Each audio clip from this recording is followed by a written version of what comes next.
어느 날 가래떡 부부가 사이좋게 손을 잡고 데이트를 하는데 아주 곱디 고운 인절미 아가씨가 지나가더래요.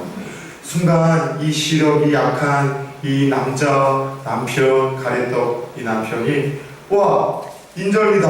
엄청 이쁘네. 진짜 이쁘지 여보야. 라고 이야기를 했더니만 아내가 퉁명스럽게 답합니다. 곱기는 뭐가 고와요? 저거 다 고친 거예요. 남편들도 많이 들어봤으나 이야기일지 모르겠습니다. 당신은 저게 곱게 보여요? 하면서 그렇게 여러분들 핀잔을 주더랍니다. 뭐 말은 그렇게 했겠지만 아무래도 자기보다 조금 더 젊은 그 인절미 아가씨에게 눈길을 주는 남편이 몹시 이 불만족스러웠던 거죠. 불쾌했던 거죠. 게다가 젊고 자기가 봐도 이쁘긴 이쁜 인절미 아가씨에 대한 시기와 질투가 생겼던 거예요. 이때 지나가다가 이 부부가 그 이야기로 떠드는 소리를 들었던 순진한 인절미 아가씨는 갑자기 수치스러워졌고 이 분위기를 모면하려고 막 뛰기 시작했다고 합니다.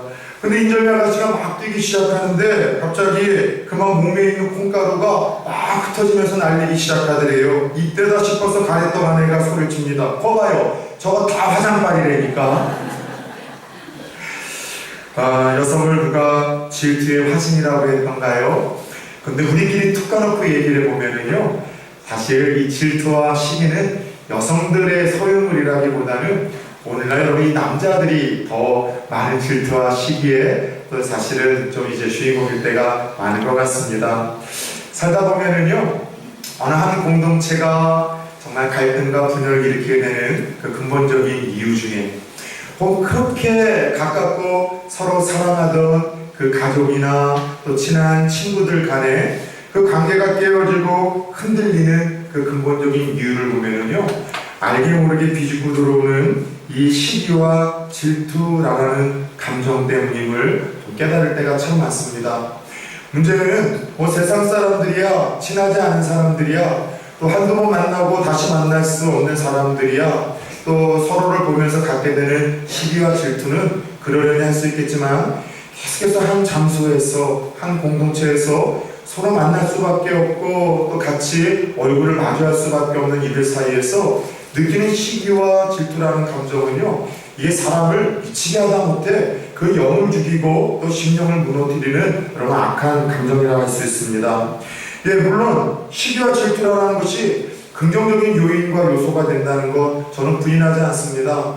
누군가에게 시기와 질투라는 그 감정을 느껴서 자신을 오늘보다도 더 나은 사람으로 발전을 시키고 개발을 시키고 그렇게 성숙하고 변화시키는 자극제로 시기와 질투를 삼아가는 사람들도 있습니다.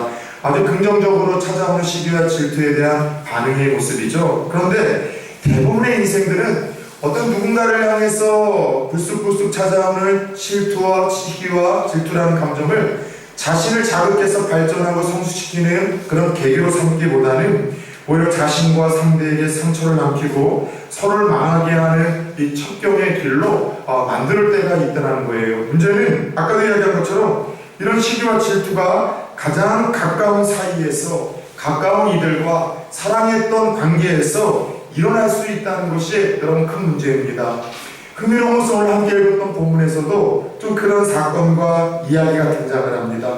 누구보다도 가깝고 사랑하고 하나였었던 한 가정의 두 자매에게 남편의 사랑을 독차지하기 위한 시기와 질투로 인해서 분열과 갈등의 역사가 함께 읽었던 본문에 등장을 하는 거죠. 자매로서 그렇게 서로 사랑했는데, 그럼 대부분 가족들이 그러잖아요. 오늘 청년들과의 모임에서 그런 이야기를 했거든요.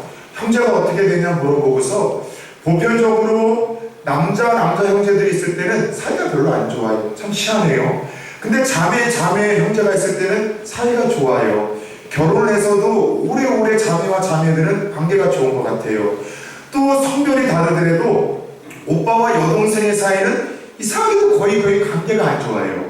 근데 누나와 남동생의 사이는 이상하게도 관계가 좋은 경우가 많아요. 지금 오후에 비몽사몽 가운데 들어서 이게 뭔 소리인지 구별이 안 되시는 분들은 여러분 유식이 출장 가시고 무식이 고쳤으면 잘 이해가 안 돼요. 근데 중요한 거는 그거예요. 오늘 이 본문에 등장하는 나헬과 레아라는 이 두 형제는 자매였었습니다.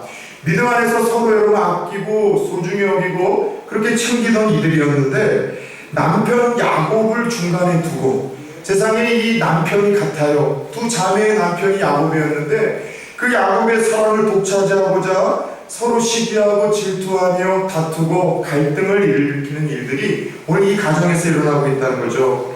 그렇게 시작된 그들의 시기와 질투는 이제 자식을 낳는 일까지도 경쟁에 이르게 되었고, 더 나아가 자신의 여종들을 통해서 하나님이 의도와는 달리 인간적인 방법으로 자녀를 낳고 더 많은 사랑과 인정을 남편에게 받고자 끊임없는 다툼을 펼치고 있는, 서로 그렇게 큰 시기와 질투로 상처를 주고받고 있는 지경에 오늘 이 두 자매가 이르게 되더라는 거예요. 저는 오늘 말씀을 보면서 누구보다도 같은, 게다가 자매와 자매라는 그 돈독한 사이 속에서 뜻하지 않은, 별거 아닌 것 같은, 대수롭지 않은, 본질적이지도 않은 것 가지고 시기하고 질투로 인해서 큰 갈등과 다툼과 상처를 주고받는 이 두 여인을 보면서 우리 또한 이와 같은 상황과 감정에 처할 때가 참 많다라는 생각을 좀 갖게 됩니다. 가까이 있는 동료가 어느 나보다 조금 더 다른 사람들에게 주목받기 시작할 때, 가까이 지내던 누군가가 다른 사람들보다 더 여러분들 나보다 더 사랑을 받기 시작할 때, 인정받는다는 것을 느끼게 될 때, 혹은 내가 아는 누군가가 나보다 더 많은 것을 가지고 나보다 형편없이 내가 무시하던 이가 어느 순간 나보다 더 잘 나가고 나보다 뛰어나다라는 이야기를 듣거나 소문을 듣게 될 때, 우리의 마음에는요, 그전에 느끼지 못했던 이 못된 손님이 찾아와 마음의 문을 두드립니다. 어떤 손님이요? 시기와 질투라는 손님이죠. 그래서 여러분들, 그와 같이 나보다 누군가가 더 인정과 사랑과 사람들의 주목을 받기 시작하고, 내가 별 볼 일 없이 여기던 누군가가 나를 앞서가기 시작하고 더 많은 것을 갖기 시작하고 더 풍요로운 것들을 그가 누리기 시작할 때, 여러분 경쟁을 하게 되고 미워하게 되고 비판을 하게 될 때가 참 많아요. 문제는 예수 믿는 사람들이 이런 시기와 질투의 감정에 빠지면은 그냥 감정 하나로 지나가는 것이 아니라 영적인 영향에 반드시 이것은 여러분 치명적인 영향을 준다는 것이죠. 하나님 우리 안에 주고자 하시는 기쁨과 평안함을 잃어버리고 기도가 막힙니다. 영혼이 죽어가는 답답함을 느끼고 그로 인해서 호소하며 상담을 요청하는 경우들이 목회를 하다 보면 얼마나 많은지 모르겠어요. 한마디로 시기와 질투라는 감정은 내 영혼을 죽이고 내 자신과 다른 사람을 망하게 하는 영혼의 독소라 할 수 있는데, 바라기는 우리 성도님들만큼은 끊임없이 우리 심령 가운데 쉽게 찾아올 수 있는 이 자연스러운 감정, 시기와 질투가 찾아올 때 이 시기와 질투의 악감정과 악영향에서 벗어나 오히려 내가 변화되고 성숙할 수 있는 조금 자극제로 삼을 수 있는 성숙한 성도님들 되어질 수 있기를 예수 그리스도 이름으로 축원합니다. 그 다음 볼 수 있는 질문은, 끊임없이 내 주위에 누군가가 잘 되고 잘 나가고 인정과 관심과 사랑을 받기 시작할 때 우리 안에 찾아오는 시기와 질투의 감정, 믿음의 사람들로서 어떻게 다루고 이 시기와 질투의 감정에 대처해야 되겠냐는 것이죠. 첫 번째, 여러분 시기와 질투 안에 담겨있는 그 실체를 분별할 수 있는 눈을 가져야 될 줄 믿습니다. 시기와 질투는 단순한 감정이 아니라 악한 영들이 도구로 쓰임받을 수 있다는 것을 우리가 잊어서는 안 돼요. 아까도 이야기한 것처럼 시기와 질투가 주는 치명적인 영향이 하나 있다면요, 우리의 자유를 빼앗아가 버립니다. 신앙 안에서 어느 한나의 특별한 예배와 찬양과 기도를 통해서 하나님이 내게 주신 특별한 감동, 기쁜 능력이 내가 시기하고 질투하는 그 대상으로부터 내가 벗어나지 못할 때 그로 인해서 빼앗기는 일들이 참 많아요. 시기와 질투형에 빠지게 되면 주야로 그 사람에게 묶여 삽니다. 여러분, 눈 뜰 때서부터 눈 감을 때까지 그 사람만 생각이 나는 거예요. 그 사람만 묵상합니다. 그 사람만 신경이 쓰입니다. 직장에 가서도 그 사람이 일거수일투족 말 한마디에 여러분 관심을 갖게 되고, 교회에서도 그 사람만 모이고 그 사람 이야기만 들리고 그 사람의 여러분 소식만 자꾸 여러분들 들리게 돼요. 여러분 그 시기 질투 대상에 노예가 되어 끌려가는 일들이 있더라는 것이죠. 그래서 시기와 질투가 있는 곳에는 비판과 중상모략이 가득하고 다툼이 있고 갈등과 분열의 역사가 여러분들 틈타기 시작을 하더라는 것이죠. 예전에 제가 다니던 그 학교에는요, 바로 이 정문에 나서면은요, 고만고만한 학고방, 여기 부산에서 뭐라고 하는가요? 지금으로 이야기하자면은 그 작은 문방구와 그 불량식품을 파는 두 가게가 좀 있었어요. 근데 웃긴 거는요, 그 당시 세상에 저는 딱 100원이면은 제일 행복하고 만족할 때입니다. 50원에 핫도그 하나 사 먹을 수 있고 또 다른 50원에 큰 아이스크림을 사가지고 학교 끝나면은 한 손에는 성경, 한 손에는 영어 책이면 좋으련만 한 손에는 핫도그, 한 손에는 여러분들 아이스크림을 들고 그렇게 행복하게 여러분들 이렇게 이 집으로 오던 길이 있어요. 근데 참 재밌는 것은요, 이 두 가게에서 똑같은 떡볶이, 똑같은 핫도그를 파는데 참 재밌는 것은 두 가게에서 경쟁이 붙기 시작을 했어요. 근데 웃긴 건 어느 순간부터 핫도그가 점점 커지는 거예요. 이쪽 가게에 핫도그가 요만해 있었었는데 이쪽에 핫도그가 그러니까 아이들이 우르르 몰리기 시작하니까 어느 순간부터 이 집에 핫도그가 이만해지는 거예요. 이쪽으로 몰리니까 이집에 핫도그가 이만해져서 진짜 목살로서 뻥 안 치고요. 그렇게 핫도그를 깨물고 집으로 한참 가다 보면은 너무 핫도그가 크다 보니까 안에 밀가루가 있지 않고 허연 반죽으로 남을 때가 그대로 있어요. 그래서 한참 가다가 요즘처럼 학교에서 집이 가깝기라도 합니까? 한참 가다가 밀가루 허연 반죽이 튀겨지지 않아서 다시 와가지고 이빨 자국 난 상태로 여러분들 그대로 튀기고 가가지고 갔었던 적이 한두 번이 아니에요. 그러다가 결국 여러분 참 저희로서는 그게 참사였었는데 두 집이 아마도 서로 담합을 했던 것 같아요. 이래서 우리가는 조가가 없고 남는 것도 없고 덕스럽지도 않으니까 핫도그를 정량으로 팔자라고 결정을 하면 좋은데 핫도그만큼 팔지 않자. 그래서 핫도그를 안 팔아가지고 어마어마하게 막 억울했었던 그런 시기가 있습니다. 그래서 지난 주일인가요? 비 오는 날 갑자기 제가 핫도그 되게 좋아해요. 알고 봤더니 그런 트라우마가 있어서 그런 것 같아요. 마음껏 먹고 싶었는데 두 집이 시기와 질투로 싸워서 먹지 못한 그런 감정 때문이었는지 핫도그가 땡기는데 핫도그 파는 데가 근처에 없잖아요. 그래서 제 아내를 데리고 비 엄청 오는 날이 있었잖아요.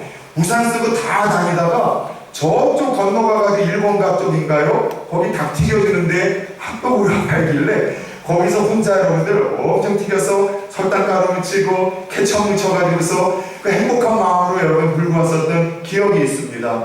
여러분 저는 그 집을 보면서 어려서 느꼈던 거는 다른 것 아니에요.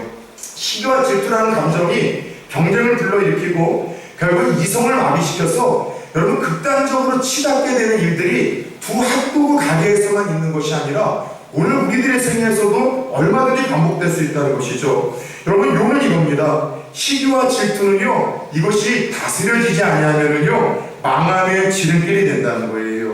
여러분 그 배후에 우리의 영을 무너뜨리고 죽이려고 하고 망하게 하려고 하는 악한 영들이 있기 때문이라는 것이죠. 사랑하는 여러분, 칼빈 선생님이 이야기했던 것처럼 우리 안에 죄악의 새들이 떠도는 것에 대해서 우리는 막을 길은 없습니다. 그러나 그 죄악의 새들이 우리의 머리와 우리의 심령에 맡아서 떠도는 것은 막을 수 없지만 그것이 자리 잡아 둥지를 틀지 못하도록 지켜내는 것은 여러분 우리의 몫이라는 사실을 기억하기를 축원합니다. 따라서 끊임없이 누군가를 바라보며 시기와 질투의 마음이 들 때 하나님 그 너머에 있는 악한 영들의 실체를 볼 수 있는 분별력을 갖게 하여 주시고 그 시기와 질투로 인하여 내가 더 성숙하고 변화되고 개발을 할 수 있는 자극제가 되기는 하되 오히려 이것으로 인하여 누군가를 하나님 중상모략하고 비판하고 그래서 내 영도 좋고 누군가의 영도 죽이는 악한 영의 도구에서 벗어나게 하여 주옵소서. 저와 여러분들의 기도 제목이 될 수 있기를 예수님의 이름으로 축원합니다.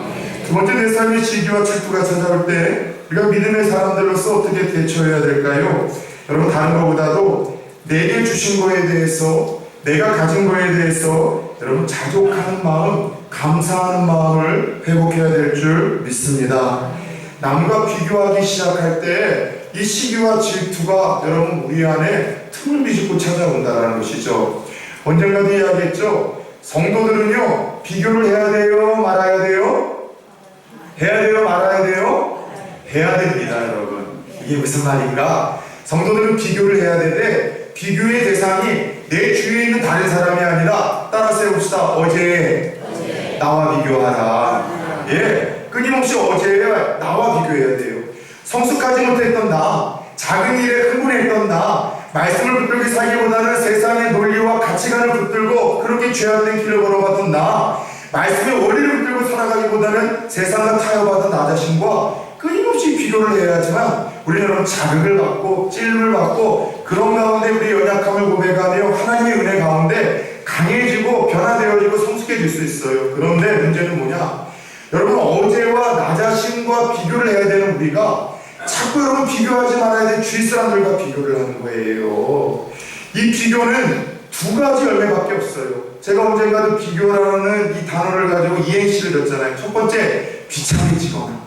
주위 사람들과 자꾸 비교를 하면은요, 나보다 더 가진 거, 더 많고 잘 나가는 사람 보면서 자꾸 내가 비참해지는 거예요. 그것이 아니면 남들보다 조금 더 가졌다라는 그 쥐꼬리 같은 우쭐함 때문에 교만해지거나, 비참해지거나 교만해지는 여러분 이 악한 열매가 있기 때문에 여러분 우리는 비교는 다른 사람이 아니라 어제의 나 자신과 하더라는 것이죠.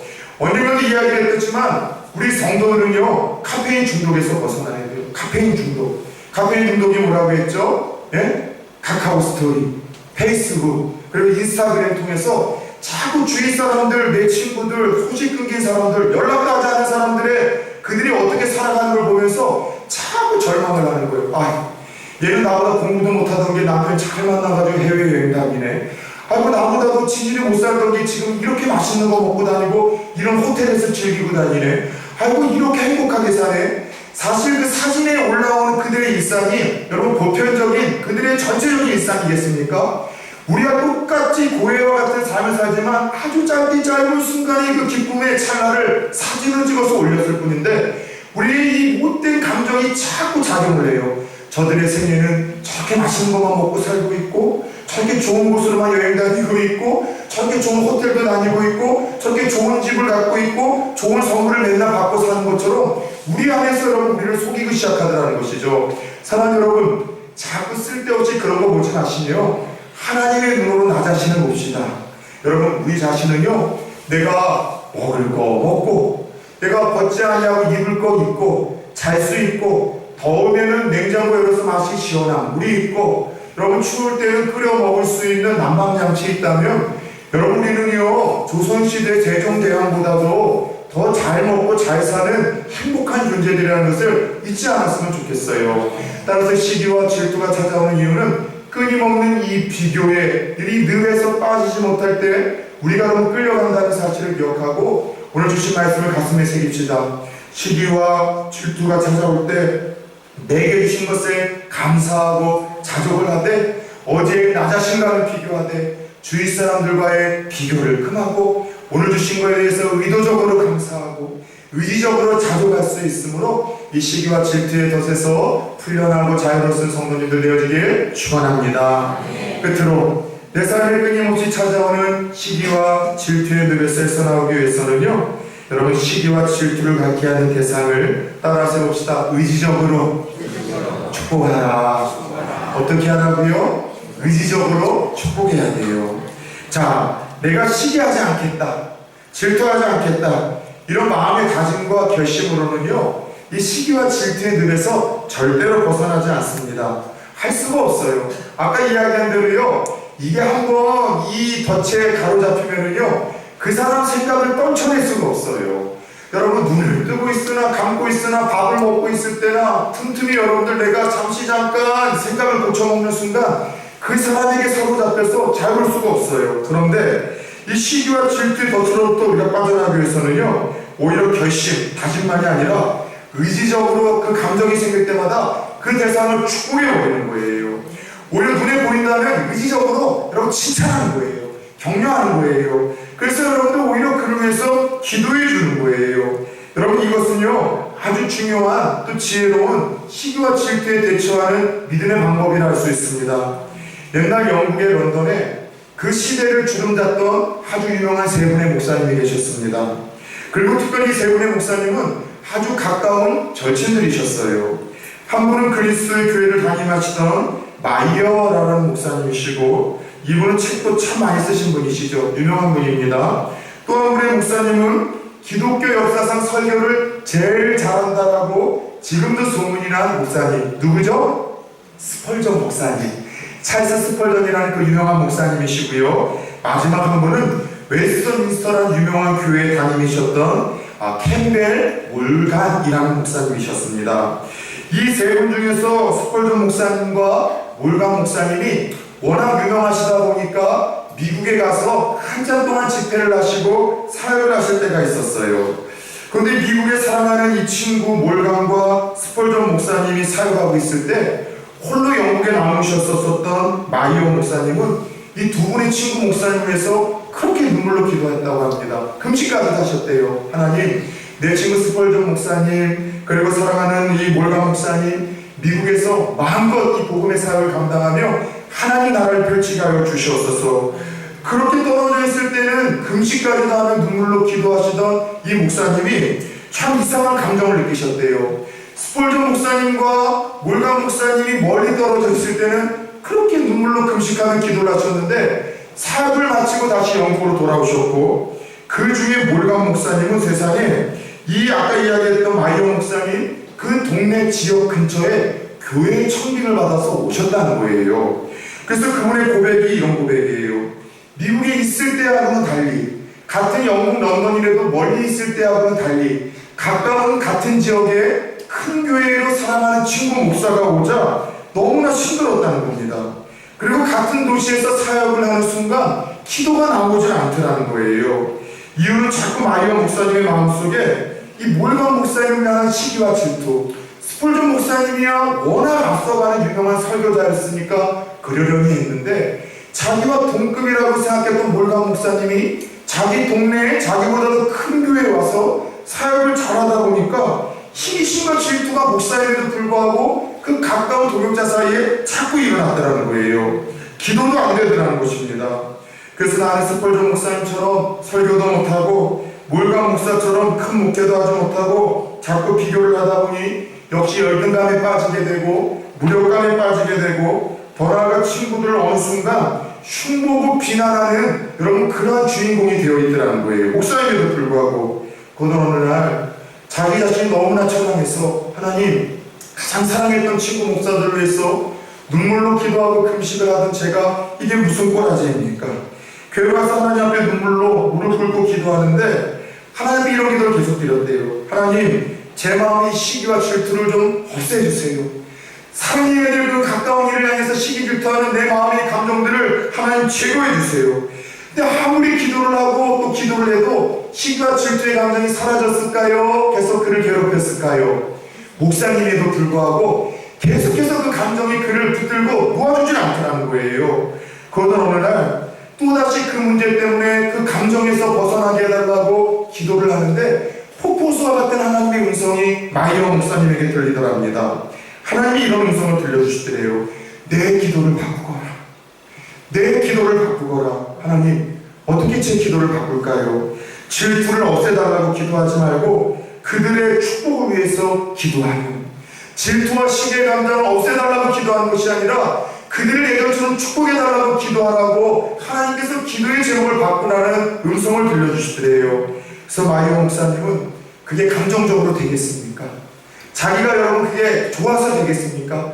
그러나 하나님의 말씀으로 의지적으로 억지로 마지못해서 내가 살아야 하기 때문에 하나님, 친구 스펄전 목사님, 몰간 목사님 그들을 축복하시고 그들이 섬기는 교회가 저희 교회 모여도 더 크게 잘 되게 해주세요.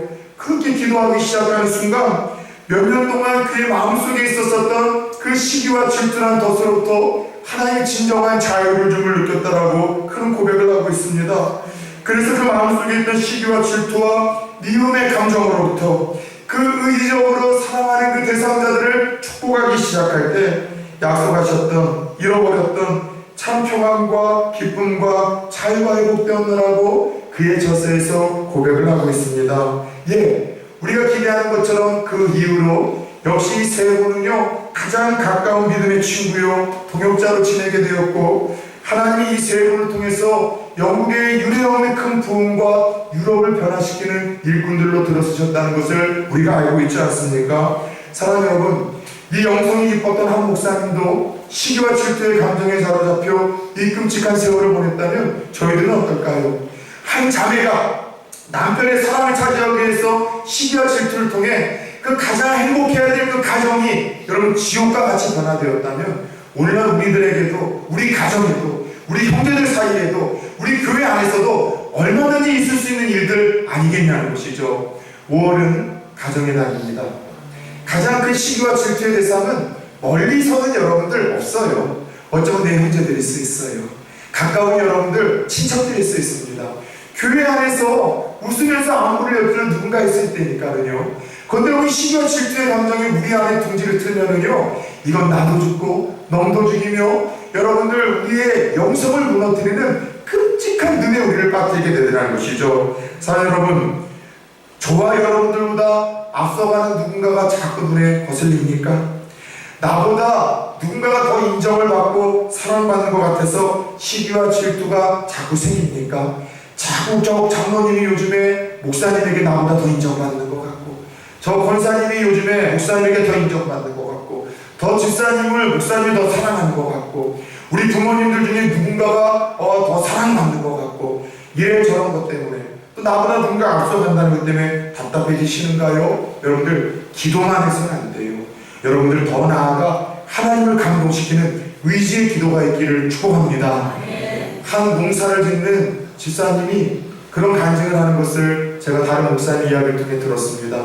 새벽에 나아가 자기 논에 물을 그렇게 열심히 여러분들 부어놓으면은요, 옆집 주인이 그 뚝을 터가지고서 자기는 노력도 안 하고 자기가 새벽 내내 여러분 받아놓았던 그 자기 논의 물을 자기네 돈으로 다 빼가더라는 거예요. 그런 일이 한두 번이 아니니까 나중에 너무나 화가 나서 확 그냥 가가지고서 멱살을 잡고 대판 싸우려다가 자기는 교회에서 몇 안 되는 시골에 집사라는 걸 다 알기 때문에 참고 또 참았대요. 그리고 하나님 앞에 그렇게 그때마다 기도했대요. 하나님 용서해 주세요. 그래도 저 집구석 더 잘 되는 거 하나님 용서해 주시고 축복해 주세요. 기도했는데도 마음이 평안함이 없더라는 거예요. 기쁨이 없더라는 거예요. 분노가 끊임없이 흘러쏟더라는 거예요. 그러던 날 하나님이 감동을 주시더래요. 어떤 감동인가 하면은 그냥 용서의 감동이 아니라 그 사람을 오히려 의지적으로 축복해 보라고. 그래서 어떻게 축복할까요? 그랬더니 새벽에 나아가 네 집 논만 아니라 아예 그 집 논도 한번 네가 채워봐라. 이 감동을 주셔가지고 새벽에 나가 자기 집 논물만 채우던 거를 그 옆집 논에도 채워주기 시작을 했대요. 한 번, 두 번 그 일이 있고 나서 여러분 이 집사님 마음에 큰 기쁨과 평안함과 자유함이 있을 뿐만이 아니라 그 여러분 옆집 논 주인이 드디어 마음의 문을 열고 예수를 믿게 되었다는 간증을 듣고 얼마나 여러분 제가 기뻤는지 모르겠습니다. 사랑하는 여러분, 내게 주신 거에 대해서 자족하고 감사하며 나갈 수 있기를 축원합니다. 비교는 하되 어제의 나 자신과 비교하고 다른 이들과는 절대 비교하지 맙시다. 더 나아가 시기와 질투에 여러분 그 실체를 깨달아 분별하시고 이것이 우리의 감정에 떠돌지언정 둥지 틀지 못하도록 여러분 대적합시다. 끝으로 시기와 질투의 대상을 하나님이 일러주신 그 방법대로 여러분 의지적으로 축복하고 여러분 입술을 깨물고 축복함으로 말미암아 하나님을 감동시킬 수 있는, 그래서 참 평안과 기쁨과 자유를 경험할 수 있는 이 시대의 또 다른 우리 성도님들 다 되어줄 수 있기를, 여러분의 가정을 그와 같은 이 축복과 평안과 자유함으로 말미암아 가정의 지상낙을 만들어갈 수 있는 작은 통로들이 되어질 수 있기를 주 예수 그리스도의 이름으로 축원합니다. 우리 한 1, 2분만 기도합시다.